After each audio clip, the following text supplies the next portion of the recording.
Setelah digeledah oleh Kejaksaan Negeri Banyuasin beberapa waktu lalu, Kepala Dinas Lingkungan Hidup Banyuasin berharap bisa mendapatkan kejelasan terhadap persoalan tersebut.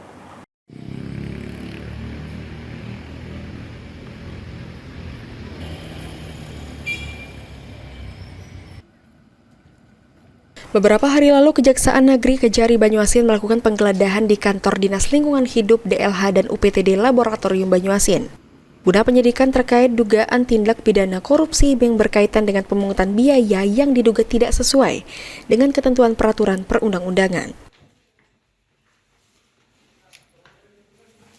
Sejumlah dokumen penting yang diduga dapat membantu mengungkap kasus dugaan korupsi periode tahun 2015 hingga 2021 yang menyebabkan kerugian negara dengan jumlah yang signifikan diamankan oleh penyidik. Dalam penggeledahan tersebut, Kepala DLH yang baru berharap agar setelah dokumen-dokumen yang dicari berhasil ditemukan, dirinya bisa mendapatkan penjelasan dari pihak Kejari Banyuasin terkait persoalan tersebut.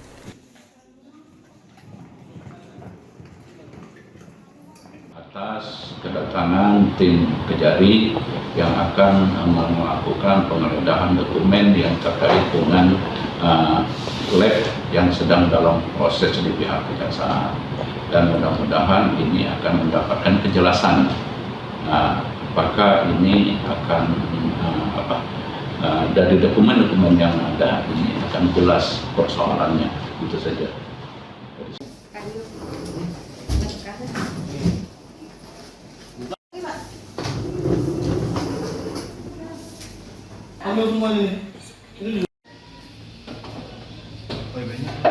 Suryadi, Pol TV.